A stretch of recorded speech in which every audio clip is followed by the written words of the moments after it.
It's a late night here at the Tributes Community Center as the Barrie Colts and Oshawa Generals needed double overtime to solve this one. And despite the music in the background, let's do this recap. Starting off, Sam Hillebrand getting the start tonight. A bit of a surprise after what happened in Game 2 back in Barrie. Kind of wondered if Ben Horevic would get the start, but they go with Hillebrand. And no surprise, Jacob Oster gets the start for the Oshawa Generals. And the Barrie Colts came out with a quick start. Riley Patterson coming on the wing, puts the puck on net, and that somehow finds a way through Jacob Oster, making it 1-0. And the one thing that stands out to me here at the Tributes Community Center is the passion of the fans, as every time Kayshawn Aitchison touched the puck, the boos rained down from above. And of course, that stems back from the playoffs last season, as the fans here have a long memory when it comes to their Oshawa Generals. But it seemed like Aitchison kind of fed off that attention during the hockey game. The Oshawa Generals, though, they would tie it at 1 early on. Colby Barlow puts one through Sam Hillebrand. So that's a goal I'm sure Hillebrand would like to have back, tying that one at 1. But the Barrie Colts, they would come right back. This time, Wakely setting up, he takes the hit from Owen Griffin and then sets up Romani in front.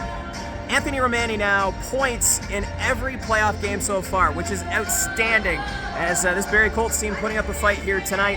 After that, though, some great passing from the Oshawa Generals, setting up Colby Barlow for his classic one-timer on the power play, and that would tie the game at 2. Andrew Gibson, though, he was handed a roughing penalty. He was mixing it up with Dallin Wakely in front of the net.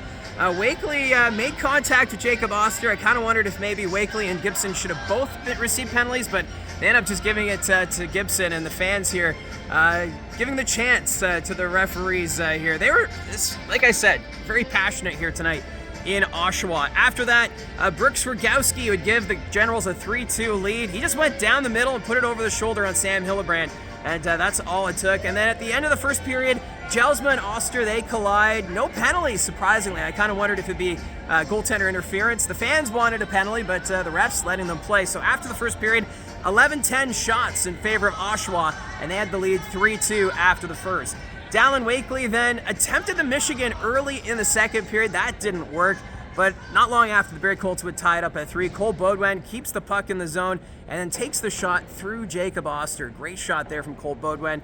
Hillebrand then stops Callum Ritchie point blank, as that one, a huge stop as the Generals just continue to pour it on.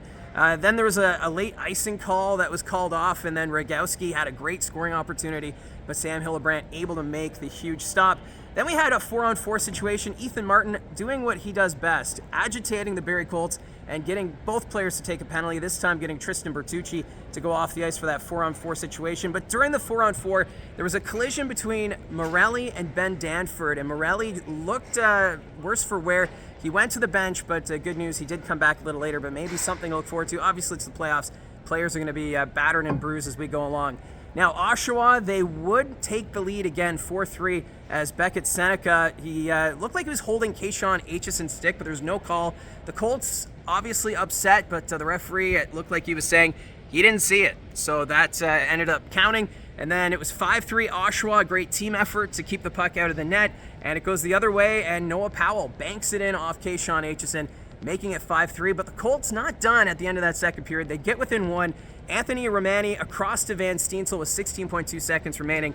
And we have a 5-4 score after 2 periods of play. And after the second period, 26-15 were the shots for the Generals. Now, in the third period, Tristan Bertucci collided with Beckett Seneca, and his left shoulder, he wasn't moving it. He's kind of holding it down. It didn't look good, but he was attended to on the bench, and Tristan Bertucci did not miss a shift.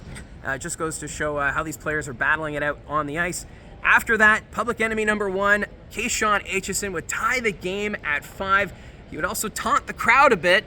Surprised he didn't get a penalty for that, but still, you just know he loves playing in atmospheres like this. Now, after that, Ben Danford, he would have a stick break, and the Barrie Colts took advantage. Bodie Stewart finds Riley Patterson, giving the Colts a 6-5 lead with minutes remaining in this hockey game. They did review it, but it was not offside, so a good goal there. And then in the dying moments, Beckett Seneca starting the passing play, and he sets up Owen Griffin in the slot, making it a 6-6 hockey game. All the goals we still needed overtime. In that overtime period, Andrew Gibson was called for delay of game. So the Colts had a power play in the overtime period, but not able to take advantage. Although Jacob Oster, he lost his blocker and stick, but still made the save. And then the puck got behind him as the power play expired, but Cole Baudouin could not get that puck to cross the line. The Colts having their chances in the overtime period. Then there was an odd man rush going the other way. Colby Barlow, one-timer stopped by Hillebrand. And then Zachary Sandu left the first overtime period after a collision with Van Steensel. Looked like maybe an ankle injury, and we did not see him back in the game after that. So that'd be a tough break for the Generals to lose Zachary Sandu on the back end. But we needed a double overtime. And in that second overtime, the Barrie Colts had the pressure early on. Jacob Oster had to make some big saves.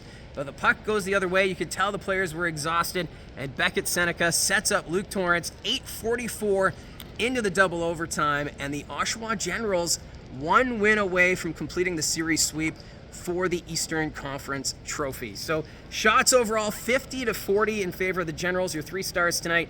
Anthony Romani, the 3rd star. 2nd star, Luke Torrance. And then Colby Barlow, your 1st star tonight. So a huge win on home ice for the Oshawa Generals, putting the Barrie Colts now on the brink of elimination. Game 4 is on Thursday night back here at the Tributes Community Center. So Oshawa's first chance to book their ticket to the OHL Championship to once again battle for the J. Ross Robertson Cup. So I'm exhausted. I need to get home. So I'm going to wrap it up here. Let me know in the comments section below your thoughts on tonight's game. Don't forget to like and subscribe, and we'll talk to you again soon.